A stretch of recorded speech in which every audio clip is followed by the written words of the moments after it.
Hey, what's up, guys? Welcome to part one of the Maniac companion podcast presented by The Disorderly. Head over to thedisorderly.com for the best in sports and entertainment. Disorderly Media on Twitter, Disorderly ENT on Facebook. You can find me on Twitter at Nick Rizner, NickRizner. So just a quick, schedule of breakdowns quick. We're going to do 3 parts. So it's going to be the first 3 episodes of Maniac on Netflix, for those who are unfamiliar. I feel like if you're listening to this, you probably know, but we're going to do the first 3 episodes.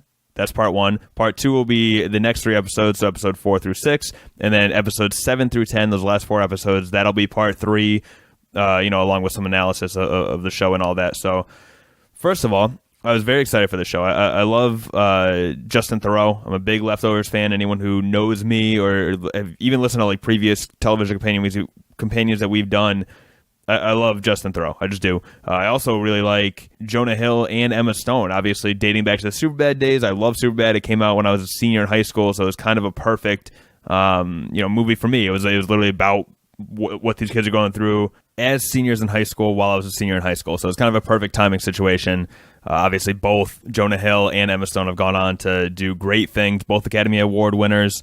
Really great actors, both of them, and at the time, both relatively unknown. I think Jonah Hill had done some other stuff. I'm sure Emma Stone had as well, but that was definitely the first time I've seen her in a movie, and it was the first time I've seen Jonah Hill in a major starring role of a movie, so it's just interesting to see, that and then where they've gone. But I love the whole cast. I love the feel of the trailer. It looked really, really interesting. To me, my first sort of takeaway from the trailer was that it looked like it was going to be sort of like Eternal Sunshine of the Spotless Mind. Like it was going to have these 2 characters interacting with each other throughout all these different realities and how, they can't separate them, they keep finding each other, whatever. That's kind of how the trailer read to me. After watching the first 3 episodes, it seems like it's maybe a little different than that. It almost seems more like a Inception type plot, but Inception in, theory and technology, and definitely not the feel of it. The feel of it's very different. It's far less serious.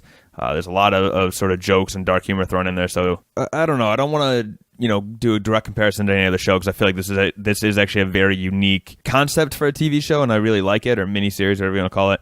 And I really like it so far, so let's just dive into the episode. Just quick sort of overarching theme here. The value of connection versus loneliness seems to be at play a lot. In that opening monologue by, I want to say, Justin Theroux, it's just a narrator, but you got to kind of recognize the voice. He said that there's basically a whole bunch of, realities running concurrently, and all the worlds that almost were matter just as much as the world that we're in. So it's this concept of sliding doors where, if I go to McDonald's and I decide to order a chicken sandwich versus a hamburger, that kind of creates 2 worlds, right? So there's one world that I'm living in, whatever decision I went with, but also this whole chain reaction, butterfly effect type thing from, going into the other direction and getting the chicken sandwich instead. Obviously, that's a kind of a dumb example, but that would, concurrently split off a whole new set of rules and details and, a whole new reality, essentially. So they're not really theorizing that there are other worlds concurrently occurring. They're basically saying that every decision carves a unique path through the actual world, and all these worlds that almost were, in other words, the decisions you didn't make, they matter just as much as the decisions that you do make in the world that we're in. And then the kicker, he says, these hidden worlds cause us great pain.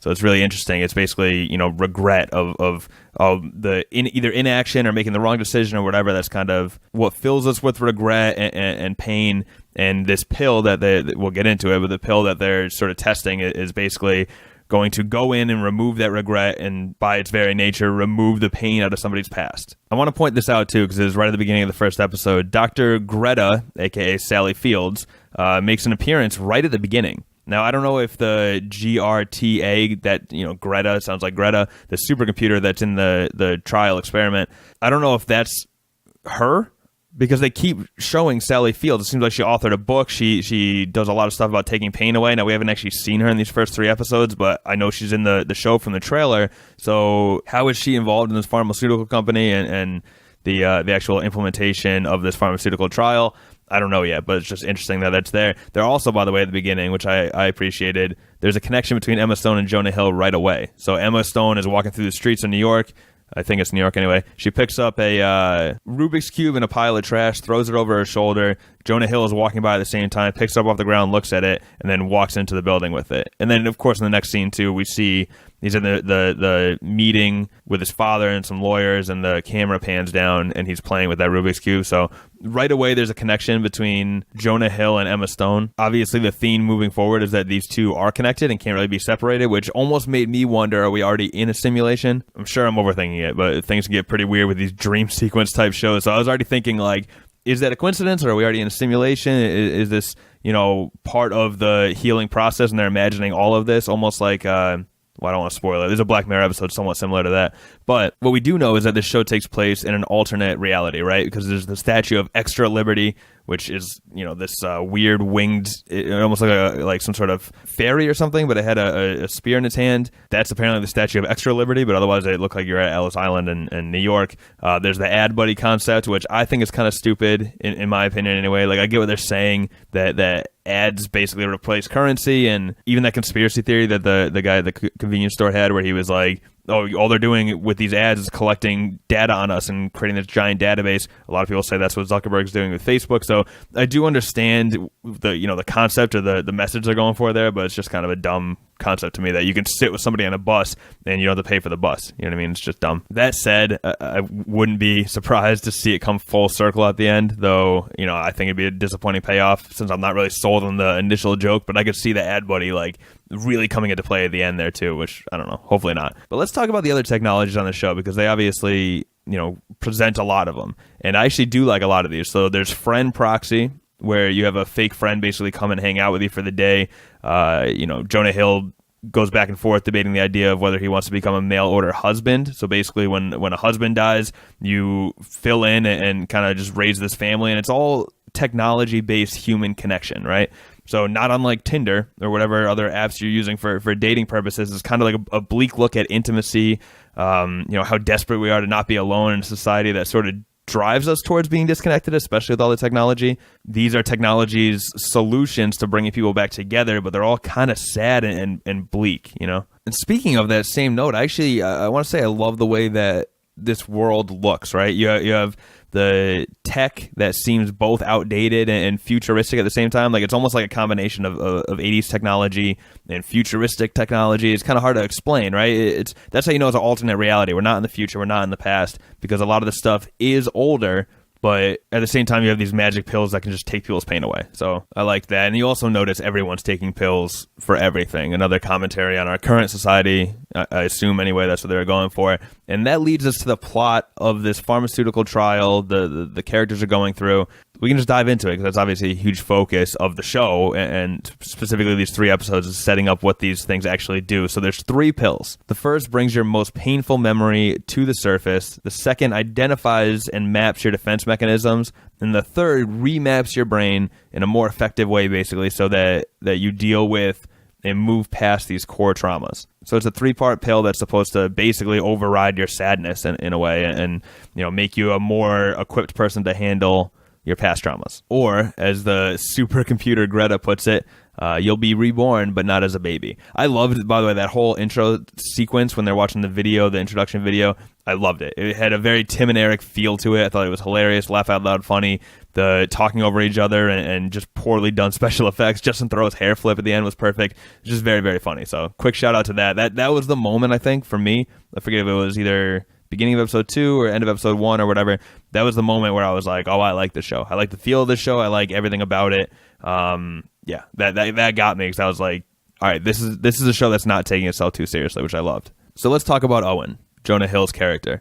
So his most painful memories have to do with the relationship he has with his brother and his family. He's also in love with his brother's wife. I particularly liked, by the way, at the first dinner party scene, where she looked sad the entire time, but only smiled in response to something that Owen said. I thought it was a nice touch. I don't know if it's in his own head, too. That could be how he's seeing her. Like, oh, look, she's so sad with my brother, and she'd be happy with me. So I don't know if it's, we're obviously seeing this through his eyes. That's how we're perceiving this entire scene.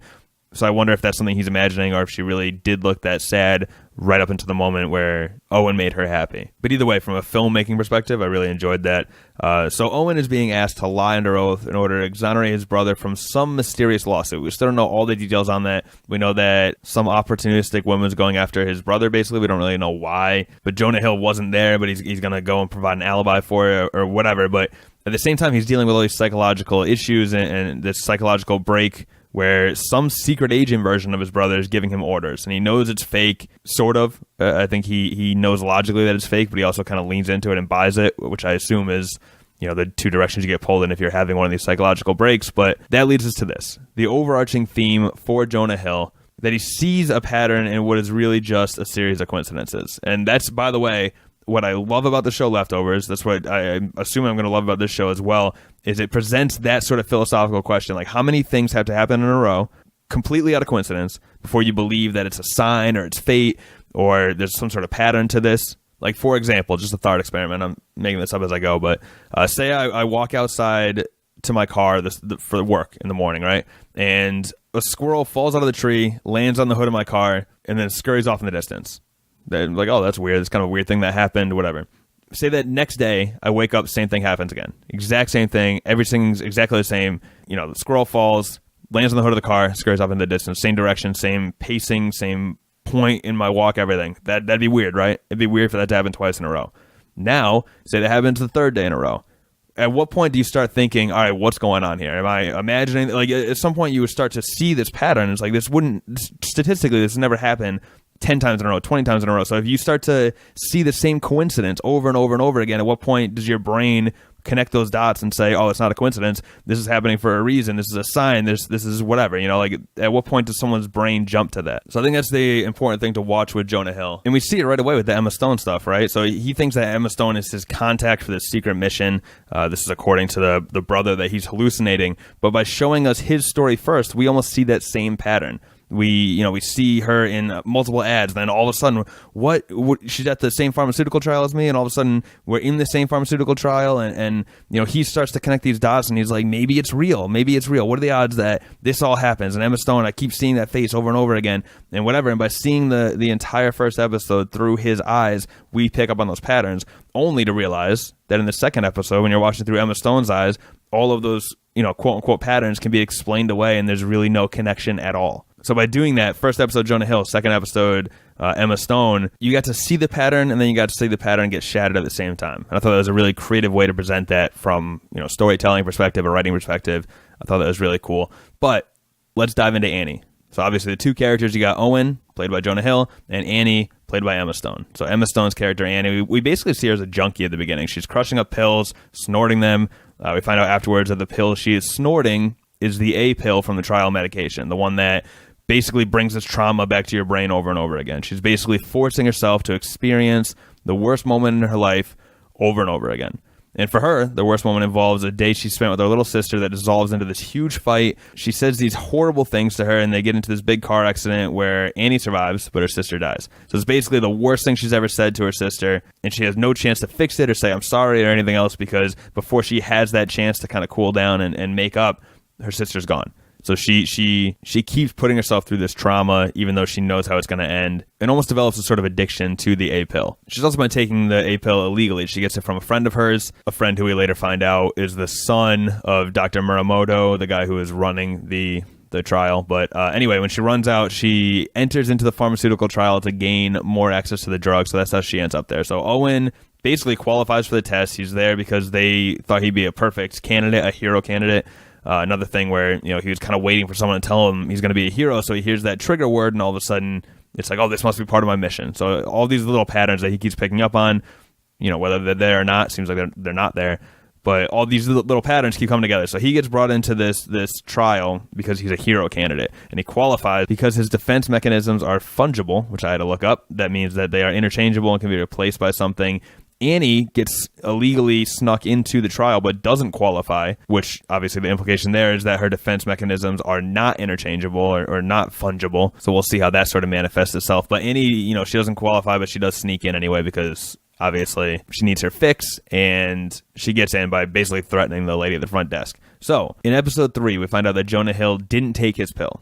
Dr. Muramoto, the guy who's running the trial, he hasn't taken it anyway. But before that, we see Owen lie about what he thought was the worst day of his life, right? So he didn't take the pill. They're like, tell us what happened in your dream sequence, which he didn't have. So he basically says, well, it's supposed to be about the worst day in my life, right? And he's like, yep. He's like, all right. And then he describes what obviously he perceived as the worst day of his life, which is essentially this dinner party where he decides to kill himself. He sees his brother serenading his wife, and obviously he's in love with his brother's wife. So I don't know if that sends him over the edge. There's a combination of things. His brother's also trying to get him to lie and really being kind of a douchebag about it. He also threatens him. His brother threatens Jonah Hill, or Owen. And, kind of a combination of things. And he decides to kill himself. So he jumps off the roof, only to survive the fall. So obviously he's still here. So he survives the fall where he jumps off the roof, but that was his lowest moment, at least in his mind. But then Dr. Muramoto makes him take the pill anyway, so he actually experiences the worst moment in his life. And it's a different one. It's not that moment at the dinner party. It turns out that the worst moment in his life was the moment that he first hallucinated the fake brother. And we don't actually see any of this. This is all told through Owen. So we see the memory of the dinner party. The second telling of the story is just Owen talking to Annie, basically, and saying, like, this is what I saw when I went under with the A pill. And it's a really dark story. So basically, he's dating this girl in college. They're in love, whatever.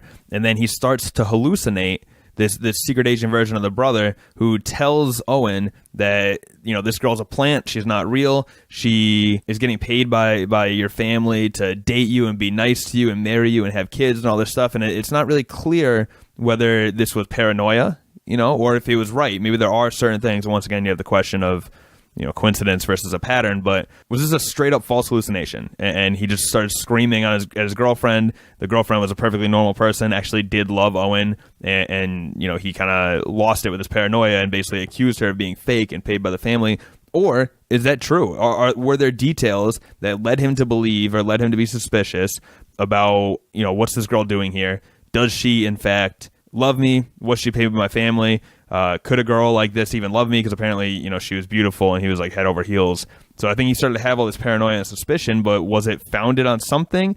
And maybe once that turned out to be true, this hallucination of the brother became, more of a concrete thing because, hey, he told me this and this was true. So why wouldn't I believe him that, I'm a secret agent, I'm a hero, and I'm going to save the world, and Emma Stone's my secret contact and all this stuff, right? So there is both things at play here. I mean, the logical person would say that he just had a psychotic break or a blip, as they call it, but it does give the audience something to think about for sure. Also, and this is more important from a narrative perspective, Dr. Muramoto suddenly dies while talking to Anna. So it turns out he's been recreationally using the A pill just like Annie, because he too wants to relive the biggest trauma of his life over and over again. We're not exactly sure what that is. I don't think they get into it yet, but he wants to keep reliving that trauma over and over again, right? So he's basically shooting it like heroin, which leads to his ultimate death based on, I don't think you're supposed to be doing that. I don't think you're supposed to shoot up these pills like heroin. So that ends up leading to his sudden death. It's at this point where we also learn about Annie's motivation, why she wants to relive the trauma over and over again, because she said, as bad as it is, I'm saying the worst things I've ever said,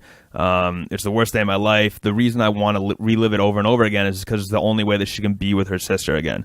So she doesn't want to move on. She doesn't deserve to move on in her mind. And she wants to be with her sister again. Even though it was the worst day of her life with her sister, it's still worth it to be with her sister. So that's why she is taking the A pill over and over again. Like I said, we don't really learn too much about Dr. Muramoto's, motives. So whether that's why he's doing it, something similar, something different, who knows? But Dr. Muramoto is gone, and Azumi, who is an assistant during the trial, she goes and gets the other creator of the pill, a man named James Mantle Ray, played by the one and only Justin Theroux. He's brought in to finish the trial, and thank God, because I love this character so far. I loved him in the intro video. As I said, I'm a huge Leftovers fan, so I was just thrilled to see Justin Theroux on the show at all, and it's perfect. He's hilarious, he's weird, he's awkward.